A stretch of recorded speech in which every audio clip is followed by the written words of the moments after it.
Aviva. Hi. Hi, nice to meet you, Andrea. Nice to meet you, Aviva. Oh, they're coming. Yes. It's 6 o'clock. Hi, Katie.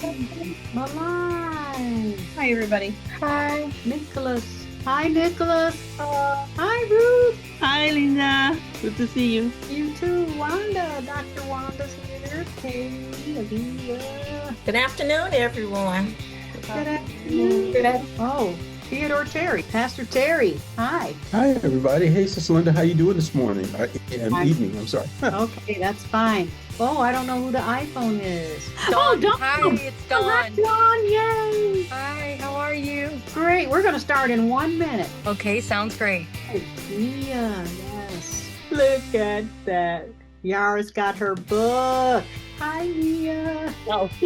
Hi.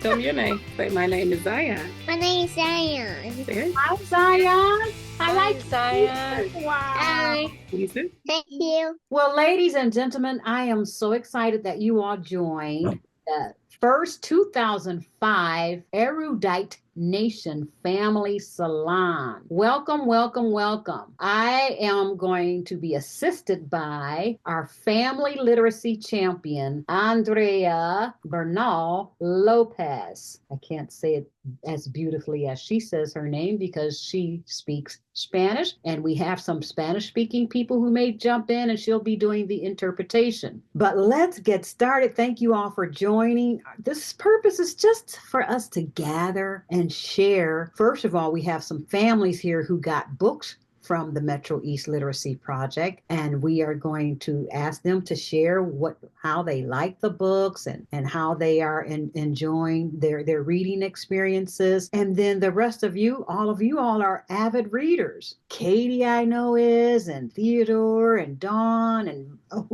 Michelle. Oh my gosh.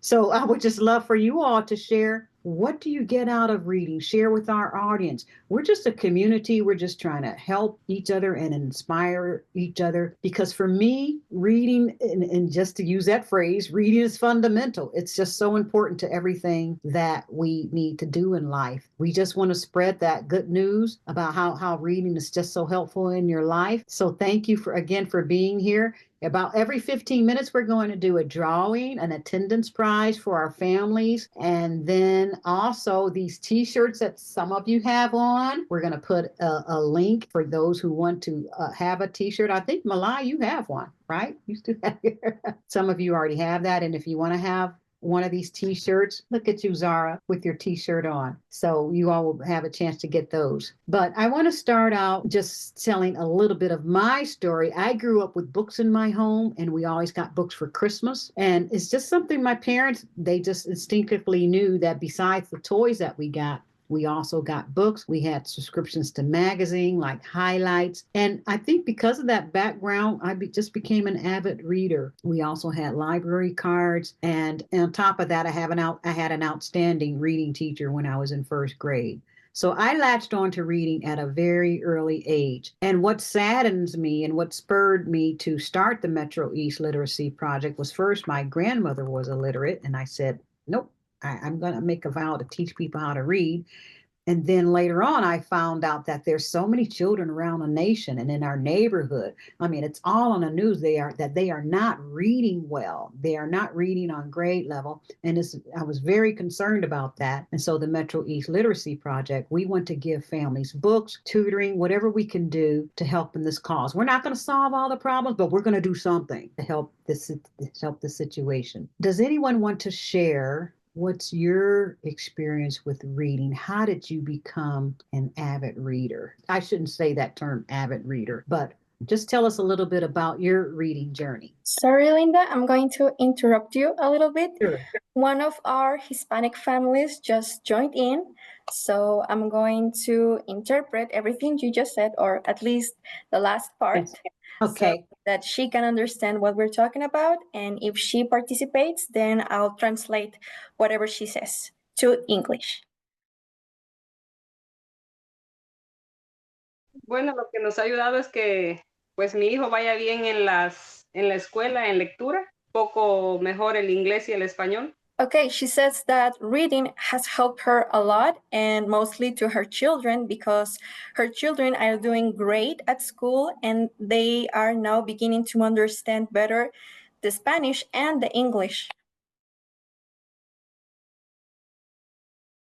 Mia, do I see that you want to say something? Or Zara? I would like to share my experience with reading. My name is Zara Daugherty, and I'm 9 years old. We had a program, but we have a test that we do at school every month where we do a reading test to see like where everybody is. Like we read chapter books. Some are small, some are big. I'm reading now is called Bridge to Terabithia.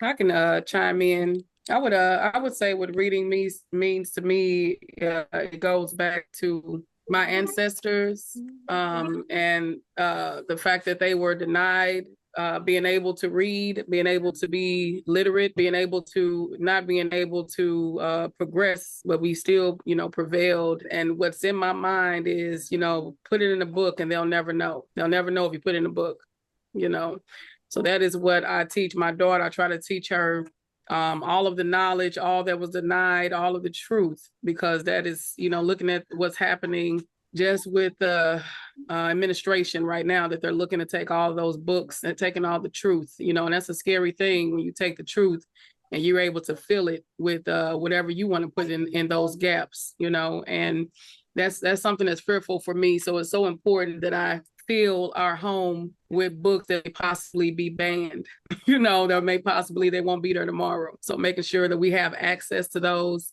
And lastly, what literacy means to me is our family history. It's already short. We've already gotten, as far as Black folks, we've already gotten the shortened end of the stick, in knowing who we are and knowing our history. So with a little bit I do know, with little bits and pieces I can put together, being able to put that into our own family book, so we will forever have of who we are far back as we know, far back as we can go. Okay, thank you for sharing that, Mia. Zara, you're also an author. How'd you do that? And how I started out with my book is in therapy, I created a book, and I'm the author of Broken Promise. I created a book and I came home and I was like, Mom, I made a book with my therapist. She was like, that's great. And I said, Mom, can I create a real book? She said, this is a book. And I told my mom, I want a real book. I want it to be on Amazon. I gave her the most, I don't know a way to put this. I gave her the most respectful way to ask her to tell her and to write a book. And here I am. The book is about when somebody close to me breaks a promise, but I turn it into the best day ever. Oh, I can see Broken Promise. Wow. Oh, I'm real proud of you. I bet your mom's proud of you too. That's great. Yeah. Great job, yeah. If you would like to buy my book, it is on Amazon for $13. Thank you for sharing about that. Very good. Wow, we've got some authors here. We've got some more children, Nicholas and Nathan. I'm sorry, Nathan and Noah. Thank you all for joining all the way from Florida. And I remember taking books to your home when you all were little babies. Have you kept up the reading habit? Can you tell us about that? Yes. So the last book I read was Keeper of the Lost Cities, like book 8. And over the years I've read books like Harry Potter, Hunger Games, Hatchet, and other series. Oh, and Wild Robot. I know you all are twins, but that doesn't mean you have to like the same thing. I don't remember. I can't tell who's who.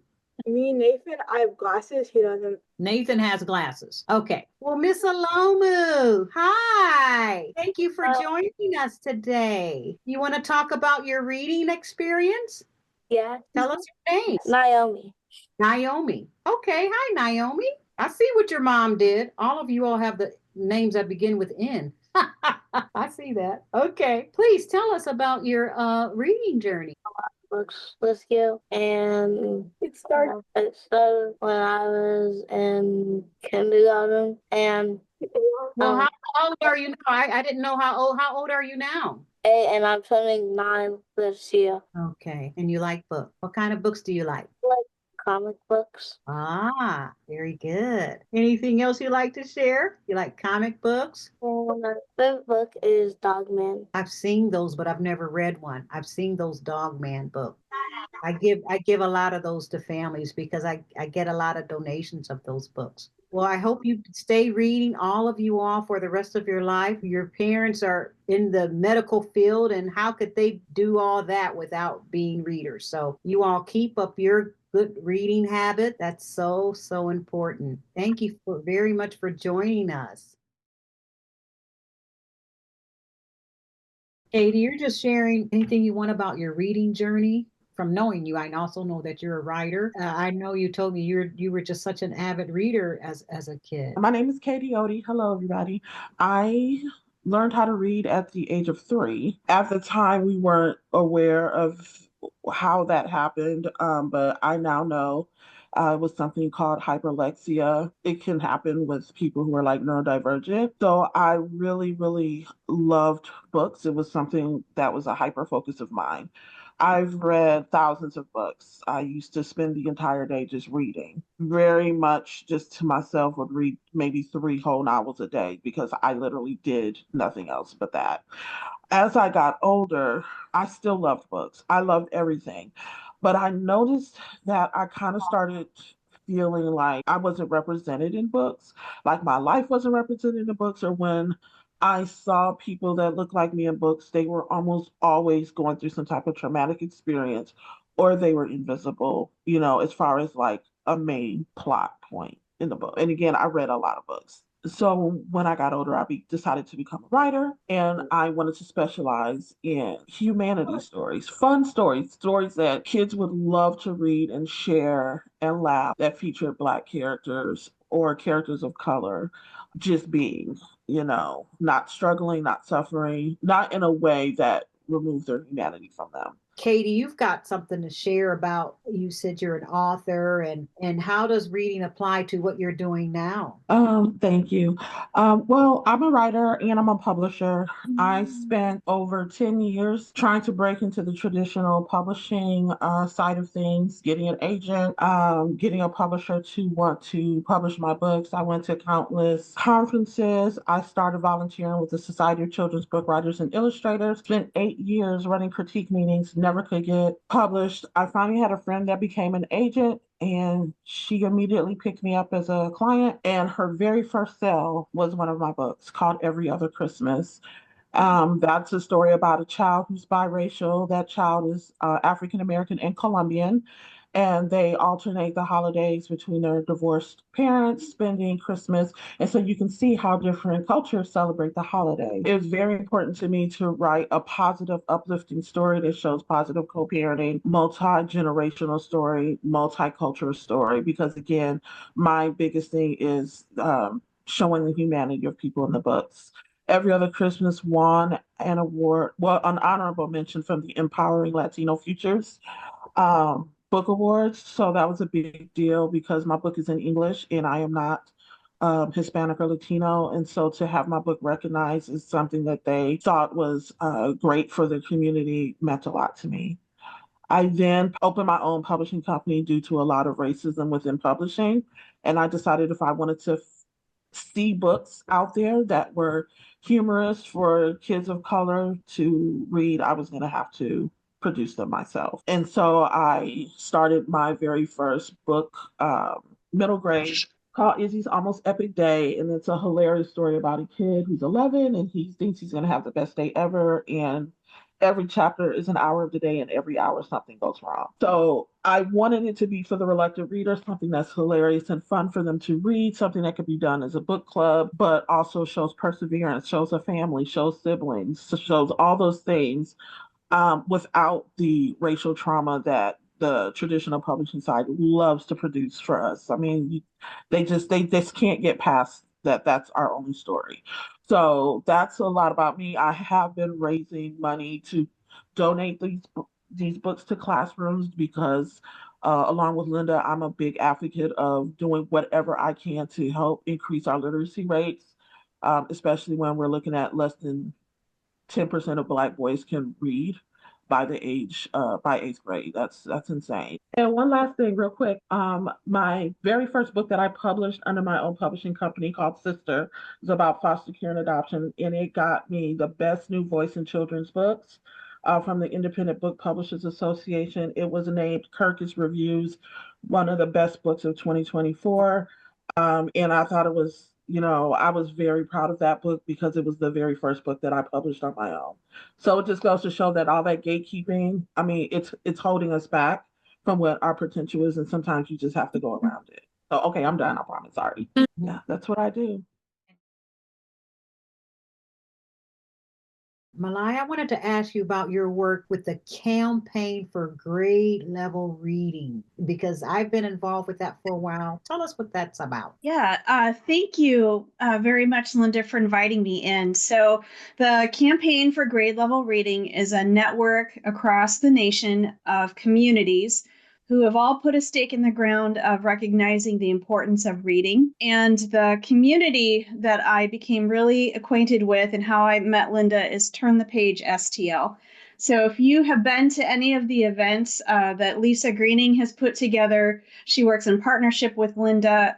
That is our network. So we do have around 400 communities across the country that do the supportive work with various organizations to ensure that children and families have the supports that they need to be able to read and to succeed with school. So I'm happy to be here tonight because the work that I do is really to interface a lot with community leads. So most of my contact is with folks like Lisa Greening, also with Linda, and I very rarely get to see families or to interact with families. As much of my work is just at a different level. I came to this position because I was a community lead for quite a while, and my why is pretty strong. My mom is an immigrant. She's from a different country, does not read English very well at all. And so as a kid growing up, we had some books in the home, but most of my learning came from school, not from home. And I really appreciate the approach that Linda takes with making sure that kids have books in the home and that children have what they need to be able to read. I see the impacts of what happens when you can't read because I see that in my mom. And my dad recently passed away. She's having a lot of hard trouble trying to understand bank statements and getting everything squared away. And I kind of worry that if she didn't have me, she wouldn't know how to do any of that stuff. And so I appreciate the time tonight to kind of share more about the campaign. I can put into the chat the link to our website. We do have resources that I can share out as well. I'll do all of that interaction in the chat. And I just have appreciated seeing all of you tonight. Thank you so much for being here. Well, before we go to our drawing, I wanted to invite Dawn. Thank you, Dawn, for joining us. Hi, Linda. You are very welcome. Thank you for having me on. Hello, everyone. My name is Dawn Dugan, and Linda is right. I'm an avid reader. When I was a small child, we had a bookcase in our home. Even though we were probably right about at the poverty line, we had a bookcase that was stacked with books. And I can remember the Encyclopedia Britannicas that we would collect the set one piece at a time. And we also had these children's books called Little Golden Books. So I don't know how many of you remember those, but I can remember reading about the Pokey Little Puppy and all of these wonderful little golden book treasures. And so I fell in love with reading very, very early. And my school did a wonderful, wonderful job. So many of you may not remember, but Pizza Hut used to have a program called Book It. And I don't know if they do it anymore, but when I was a small child, they would give you a personal pan pizza for reading a book. And I remember thinking, this is incredible. Two of my favorite things are now married together. I get to get a free pizza for reading a book. And so I think it was an absolutely brilliant, brilliant program that if it is not back, I sure hope they bring it back because it definitely promoted my love of reading. So I always usually have a book or two going at a time. I love to read autobiographies, biographies. I love a little bit of fiction, but mostly I love to read about people who are politicians, athletes, people who can tell their story of adversity that they went through and maybe a triumph of where they came out on the other side. So I definitely believe in what Linda is doing, just 110%. She nails it right on the head. More books that are in the home, the more that this child is going to reach their full potential. So Linda, my hat is off to you. You do just a wonderful, wonderful job. So thank you for having me on. Thank you, Dawn. The attendance prizes were primarily for our families. And then our guests, which a lot of you are our guests, our donors, our supporters, they are welcome to get a free t-shirt. But we were reserving our attendance prizes for our families who joined. Thank you for joining. Let's do a little countdown and we'll see if the winner of the first prize is Maria Elena Escobar or Selena Artis. Oh, Maria Elena! Congratulations, Maria Elena. Yes. We're going to send you a $10 gift card, Amazon gift card, right after we finish. Congratulations. Gracias. Felicidades. Muchas felicidades. Well, let's continue on with, we've got Ruth. We haven't heard from my beautiful friend Michelle and Theodore Terry and Aviva. Michelle, I know, and you don't, again, I did tell you all you don't have to talk if you don't want to. But this woman, Michelle, is like you, Katie. She's such an avid reader. Share with us, Michelle, how did that happen? I don't know how you ladies do it. Well, my name is Michelle, and I loved reading as a child. I read all those books Dawn mentioned. I think all the little golden books, Dr. Seuss, all of those books. As I got older, I still enjoyed reading. Didn't read as much as I got older. I became a preschool director after I got married, and so I did a lot of reading to little kids again. And then I also volunteered at school districts. We would, as community leaders, we would go in and read like the first Friday of every month. We would go into the classrooms. I don't think you could do that now, but I loved that. And then, of course, when I had a child of my own, I loved reading to her. But probably what has inspired me over the last few years is that when I'm by myself a lot, and so it just gives me something to do. I travel a lot to see my daughter, so I started in with Audible books, which I really liked, and it helped pass the time on the long drive. But probably my biggest inspiration is my mom, because she's 92 years old, but she reads probably a book a day. So last year, I decided to challenge myself to a goal. I was 54 years old last year, so I decided I'd read 54 books. I barely squeaked it in at the end of the year. I mean, I'm like finding the short books to get in that 54 at the end.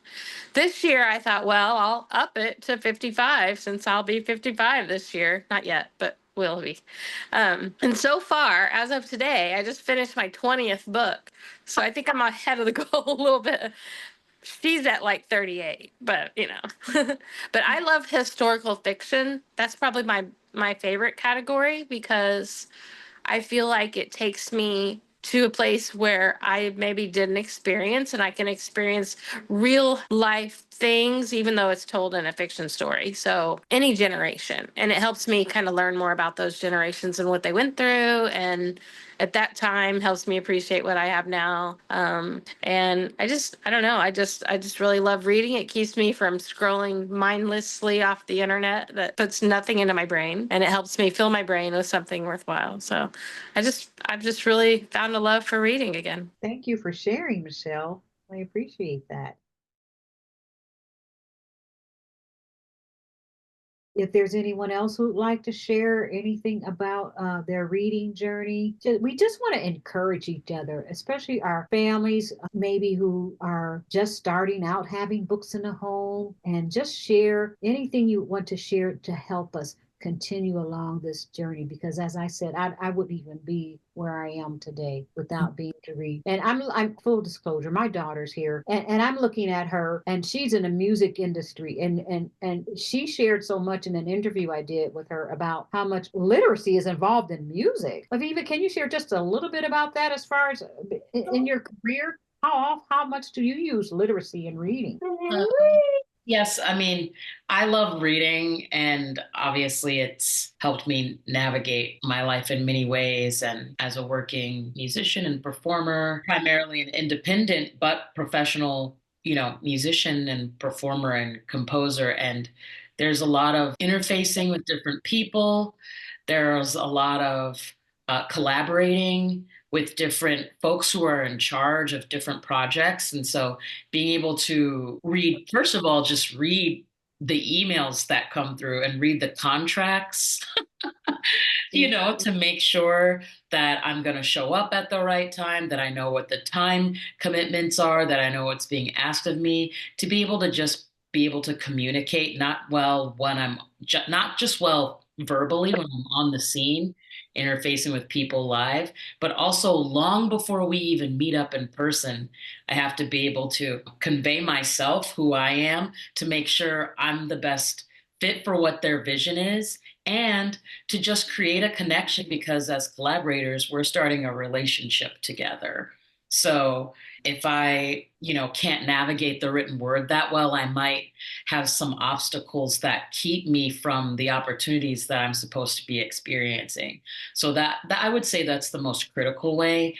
But right now, in times of, as an artist, it's an uncommon it's an uncommon path because it's not easy. If it were easy, more people would do it and stick with it and not quit it. But in times when it's a little more challenging, reading just as a book lover, just as a lover of reading, it has saved my life dozens of times, dozens and dozens and dozens of times. Dozens, not just from being able to move through the world, but just move through my own inner world. I always tell people my empathy has never shrunk from reading. It's never gone that way. It's only gone the other way. Whether it's like self-compassion, understanding for other people, realizing that my situation may not be the worst it could possibly be, and giving myself motivation to move forward. Or just like when you're sick and you can't do all the things that you want to do, you can literally just lie in bed and read, and it's great. So it has really saved my life so many times. In times of joy, I turn to reading. In times of like deep despair, I turn to reading. It always, always gets me through. Always, always, always does. Oh, wow. That was amazing. Well, we have one more family, so we already know the outcome. But I just love seeing that drawing anyway. And again, for those who just jumped on, we are giving the attendance prizes to the families who've actually received a bag of books from the Metro East Literacy Project. Everyone will get a t-shirt if you would like. Thank you, Linda. Then I'll proceed with the drawing. So the outcome is just one family. We want her to get her balloons. So let's do the countdown. And we'll see who is the mystery family that will win. Yes. Congratulations.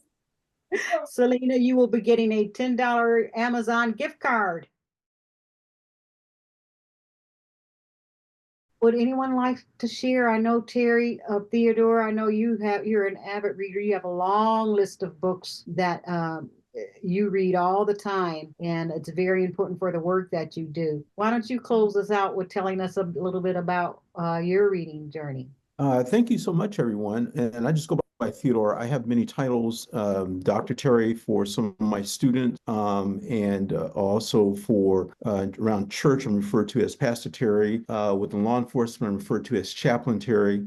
So I just go by Theodore. It's very simple and very straight, very, very simple for folks to remember without all the titles and everything that goes with it. But one of the things that motivates me for reading, and I have a couple of books with me, I'm actually traveling, but one of the things that keeps me motivated for reading comes out of the North Carolina General Assembly dated 1830 to 31. And this is out of chapter 6. Whereas the teaching of slaves to read and write has a tendency to excite dissatisfaction in their minds and to produce insurrection and rebellion, to manifest injury of the citizens of this state. Therefore, it is enacted by the General Assembly of the state of North Carolina, and it is hereby enacted by the authority of the same, that any free person who shall hereafter teach or attempt to teach any slave within the state to read or write, the use of figures accepted, or shall give or sell to such slave or slaves any books or pamphlets, shall be liable to indictment in any court of the record in this state,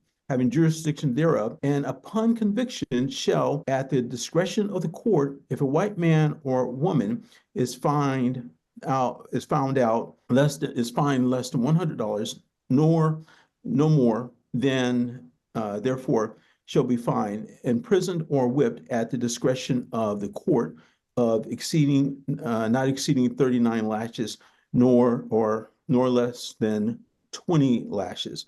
Be it further enacted that if any slave shall hereafter teach or attempt to teach any other slave to read or write, the use of figures accepted, he or she may be carried before any justice of the peace, and on conviction thereof shall be sentenced to receive 39 lashes on his or her bare back. So that is my motivation for reading. I don't have a specific genre of a favorite.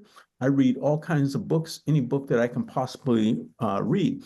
Because of what I do as a profession, I teach computer and data science courses, and I have to read lots of books from various genres, not only in my teaching profession, but also as a chaplain, as a associate pastor, and as a researcher. A couple of books that I would like to share with you. I don't know if you can see this or not. This is one by Ta-Nehisi Coates, The Message. I'm halfway through this book, and I just recently, based on recommendations from my students, this book called, let's see if we can find it, there it is, called Switch. This is about how to positively motivate people to change. And I was in the African American History Museum yesterday, and I saw this shelves of books. So I bought several. I bought two. One is Under the Skin. I have no idea what this book is about. It looked like it's pretty interesting, but it has on the cover the hidden toll of racism on American lives and the health of our nation. And then the other book that I purchased was Nat Turner. And this one is A Visionary History, Nat Turner, the Black Prophet. Let's see if we can, well, I got this. Oh, that's okay. I can see it. Yeah. We can see it. Yeah, so I read books in my personal library. I have books ranging from religious studies all the way to history, to mathematics, all the way to physics and other STEM courses. And all in between, I have lots and lots of computer science books. So I enjoy reading. Reading is freedom of the mind, and there is so much to learn. And I also enjoy writing. Writing is really important, especially writing in cursive, because the writing requires you to apply critical thinking and exercise dexterity before you actually write a sentence. You have to think about what you're writing before you write it. And then as you write it, you have to make sure that your writing is clear. And it also has to make sure that you're spelling correctly, because there is no spell check in handwriting. And also, if you write one sentence and you can write two sentences, if you can write two sentences, you can write a paragraph. And you can have one paragraph and lead into three paragraphs. And soon you have a full-page report or even a chapter of a book. So that's my little spill on why I enjoy reading and writing. Wow, thank you so much. Well, I really want to respect your time. We are at 7:05. We started at 6:05, so woo, we did it. Erudite Nation Family Salons are just so valuable because we want to hear the stories. You know, we give the bag of books, but then what happens after we do that? So this is a good time for our community to share what's going on, and we love having our family. So this is our second one. We'll have them quarterly. Our next one is May, third Wednesday of May, the 21st, and then we'll have the third Wednesday of August, and then we'll meet again the third Wednesday in November for National Family Literacy Month. So you will be getting invitations. Thank you all so much. And Andrea, you're gonna send everyone a link if they want to have the free t-shirt mailed to you, Erudite Nation. I want to have a whole mass of people with these t-shirts on. So a few years from now, we'll do a big group shot with 1,000 people wearing them. And so after we finish this second Erudite Nation Family Salon, I'm going to send you an email with the link, so you can enter the Google form and you can choose the size of the t-shirts, and you give your address, and we'll ship you the t-shirts. Yes, and you can have more than one if you have children, your whole family. Well, thank you very much, everyone, for joining. I really appreciate it. I hope you enjoyed it and got some insights and were inspired. So thank you very much. We'll see you next time.